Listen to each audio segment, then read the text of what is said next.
Hey Kristen, this is Alan Reese. Obviously, I have a short video here to see if this kind of report might be useful to you. So here I am in my instance of PowerSchool, and you can see I'm at my test elementary, which means none of these students have parents, but we can set up the information so if they do have parents, it would actually work. So here's what I did. I came into data and reporting here. I went to the data export manager, and the data export manager window, click it here, looks like this.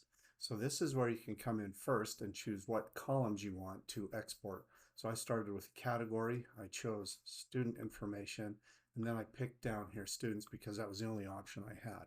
Then from here, we get this column of what we can select. And I thought select all is just overwhelming. But if we kind of do some scrolling down here, we can collect some information like here's our emergency contact stuff. But I don't think we want that first. I think the first thing we're looking for is probably last name. So we'll add that. And we'll jump up here and we'll say, all right, I need their first name. I think you said it might be good to include maybe their grade level. And I noticed that there is a home room right here. So now I've got this order, first column, next column, next column, next column. So they'd be alphabetized by last name, excuse me, then first name, grade level, home room. And then as we come back to this emergency contact information that I noticed right here, we can get the emergency contact with emergency phone, followed by emergency contact 2, followed by emergency phone.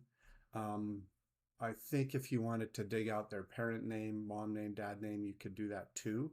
But if you think this is enough, then that's where we go to. Down here just a little bit before I hit next, there's records to include, and I didn't check any of these things because they're all filters. So I want to include everybody.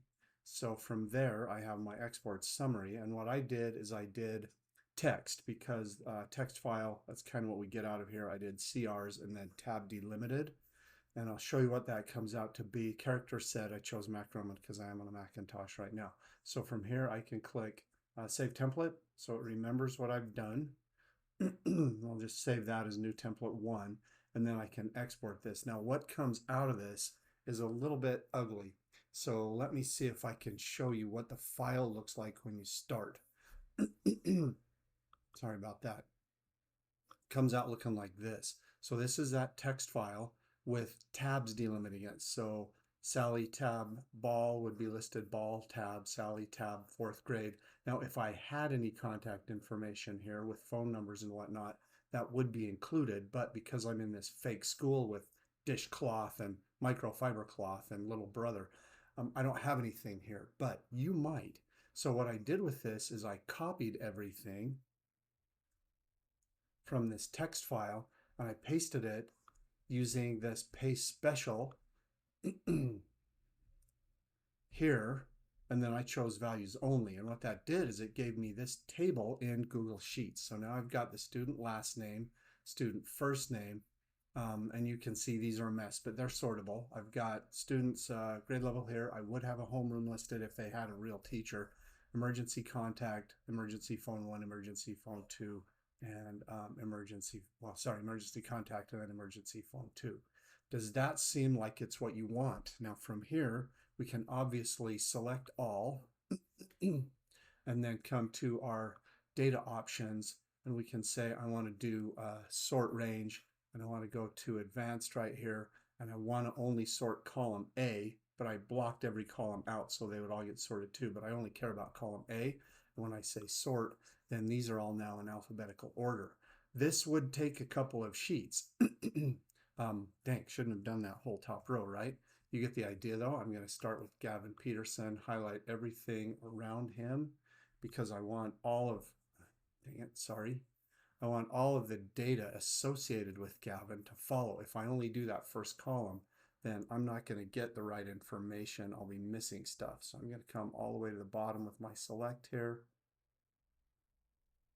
and go to data, sort range, advanced, choose column A and sort. Now because I highlighted those two columns at the bottom, but now I've got everybody in alphabetical order. So hopefully that's what you're thinking of with your report. This is a way that you can do it without getting someone to write the report for you. And if you need me to come and just kind of sit with you for a minute to walk through this information, I think it's maybe worth doing. Again, that was Data Export Manager here. And then we just walked through setting up what columns we wanted, and then records, which I didn't check anything on. And we just selected that this is a text file using CR line delimiter, and tab, and then paste. So let me know if that will work for you. If you don't think so, give me a shout. We'll see what else we can come up with. Hopefully that's a workaround you can live with. Meanwhile, have a great evening.